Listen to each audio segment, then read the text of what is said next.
Christian Dyhr blev forleden valgt til Venstres borgmesterkandidat i forbindelse med kommunevalgene i 2013. Han kom ind i byrådet i 2009 på Venstres 8. og sidste plads.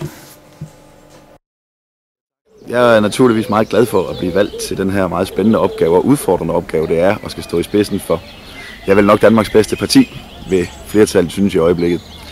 Det de får, det er, at de får en anderledes politiker. De får en person, som dels har noget politisk erfaring, men jeg er jo ikke født og opvokset på Christiansborg, jeg er ikke født og opvokset på Horsens Rådhus. Så de får også en person, som har et ben ude i samfundet. Altså på den måde har jeg et ben i samfundet, og jeg har et ben i politikken. Det vi skal i Venstre frem mod næste valg, det er, at vi skal ture og tænke nyt, vi skal ture og tænke stort, og vi skal ture og tænke anderledes. Socialdemokratiet har næsten været ved magten i Horsens Kommune i 100 år. 1918 blev den første folkevalgte borgmester valgt, og det har været en socialdemokrat lige siden. Jeg tror, at der er ved at være lidt træthed ved Socialdemokratiet. Jeg er ikke alene, jeg tror det, jeg er sikker på, at der er ved at være lidt træthed. Og alt viser også, at det er sundt at skifte ud på toppen en gang imellem.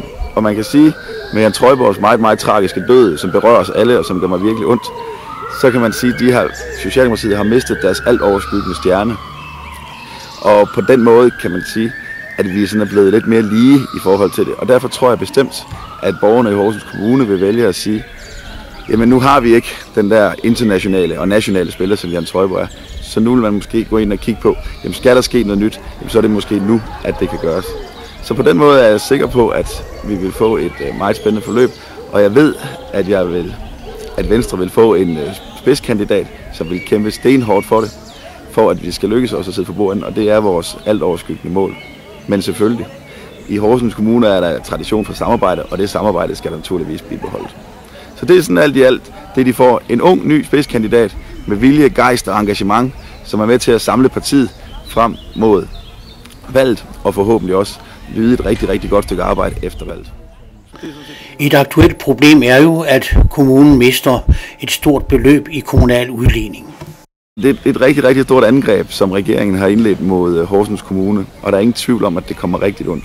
Sammen med de 43,5 millioner er der jo også afsat nogle puljer, som der er mulighed for at søge. Og jeg er da sikker på, at borgmesteren på nuværende tidspunkt lægger sig i selen for at få fat i nogle af de der puljer. Og der vil vi naturligvis samarbejde og bakke op omkring de ting. Og jeg forventer og håber og tror, at vi også får nogle af de penge, så det ikke bliver 43,5 millioner, vi skal spare. Til gengæld får vi nok heller ikke alle pengene. Og der er jo ingen tvivl om, at vi skal til at vende hver en sten. Vi skal kigge på alting. Hvordan kan vi arbejde bedre, hvordan kan vi arbejde smartere, og hvordan kan vi undgå, at borgerne i Horsens Kommune kommer til at mærke til de besparelser. Helt undgå det kan vi nok ikke, men vi vil da forsøge at gøre det så smertefrit som overhovedet muligt for borgerne. Og der er jeg sikker på, at hele byrådet i fællesskab vil arbejde for at gøre det på den der måde. Så er der blevet nævnt på et tidspunkt omkring, at en mulig løsning var at hæve skatten. Jeg synes, hvis man kigger på samfundet i dag, og det der skal til for at skabe vækst, så mener jeg, at det at hæve skatten er den forkerte vej at gå. Det er jo også det, som de toner, der lyder også landspolitisk. Så vi må arbejde hurtigere, vi må arbejde smartere, og vi må lægge alle 27 hoveder i blød i byrådssalen og tænke, hvordan kan vi løse den her opgave. For løses det skatten, og løse den, det kan vi.